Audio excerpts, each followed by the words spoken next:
Et si Dark Vador n'avait jamais existé? Si l'homme derrière le masque avait choisi un autre chemin, il aurait pu devenir une légende de lumière, un prodige, un père.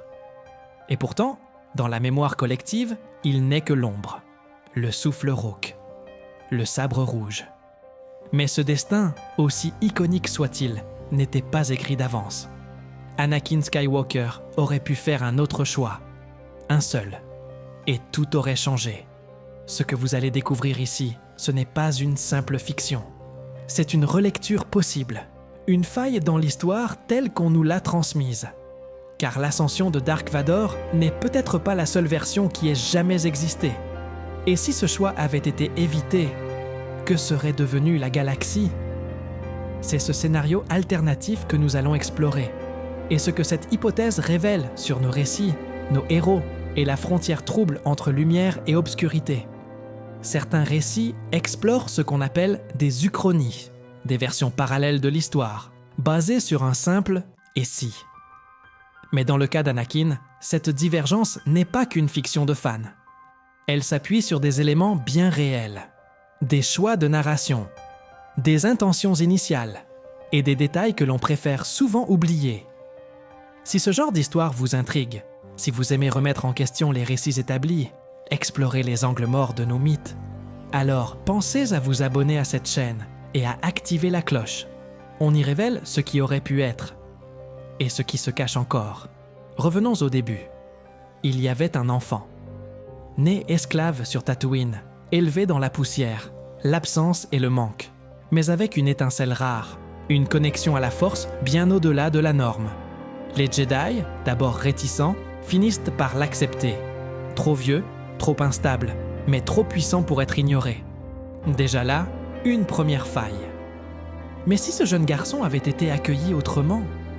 Pas comme un élu, mais comme un enfant. Et si le Conseil Jedi avait choisi la patience plutôt que la peur? Dans cette version, Anakin n'est pas traité comme un outil prophétique, mais comme un apprenti.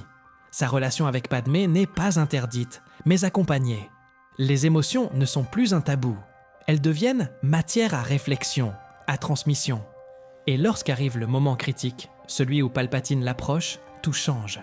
Le chancelier ne trouve pas une faille, mais une résistance. Anakin écoute, il doute, mais il résiste. Il pleure la mort de sa mère, mais il parle. Il ne tue pas par colère. Il se retire, épaulé. Et quand la peur de perdre Padmé grandit, il choisit la confiance. Il reste Anakin, Jedi, protecteur, père. Et là, tout bascule. Palpatine est confronté dans la lumière d'un conseil qui n'a plus peur. Pas d'ordre 66. Pas de clones dans les couloirs. Juste un silence. Et une vérité qui tombe avant qu'il ne soit trop tard.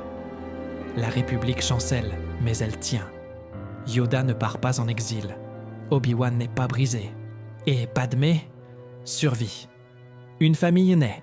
Luke et Leia grandissent avec leur père. La galaxie n'est pas en paix. Mais elle a une chance, car ce n'est pas un empire fondé sur la peur qui domine, mais une démocratie qui apprend de ses erreurs. Et pourtant, ce scénario n'est pas une simple rêverie. Il s'appuie sur des fragments réels. Dans certaines versions initiales du script de l'épisode 3, George Lucas avait envisagé une fin différente. Une où Anakin ne chutait pas. Une où Vador n'était pas un homme, mais un concept. L'armure, le masque, ne seraient devenus que des symboles, des images d'un pouvoir refusé. Et si cette version avait été gardée, quelle légende aurions-nous construite à la place? Deux moments méritent qu'on s'y arrête. Le premier, la mort de sa mère. Dans notre histoire, il massacre. Dans l'autre, il cède à la douleur. Mais il parle, il pleure, il est écouté. Le second, le Conseil Jedi qui lui refuse le titre de maître. Dans notre ligne, ce refus enflamme son orgueil, mais dans l'autre, il devient un enseignement, une épreuve d'humilité, une ouverture vers autre chose. Peut-être que le pouvoir ne vient pas de la reconnaissance, peut-être qu'il vient du renoncement. Dans ce monde alternatif, Dark Vador ne naît jamais. Le nom reste vide. Le souffle ne résonne pas. Il n'y a pas de duel sur Mustafar, Pas de jambes sectionnées, pas de haine entre frères. Juste 2 Jedi, vivants, en désaccord peut-être, mais unis par un lien plus fort. Et Padmé, encore là, qui veille. Mais alors, une autre question surgit. Sans Vador, sans cette incarnation du mal, la lumière aurait-elle pu triompher aussi clairement? Avions-nous besoin de ce monstre pour croire au retour du bien? Ou bien, est-ce justement l'absence de ce monstre qui aurait ouvert la voie à une paix plus profonde? Une paix moins spectaculaire, mais plus vraie. Et si la galaxie avait fabriqué Vador pour avoir une excuse? Une incarnation du mal qui justifie toutes les dérives, y compris celle du camp de la lumière.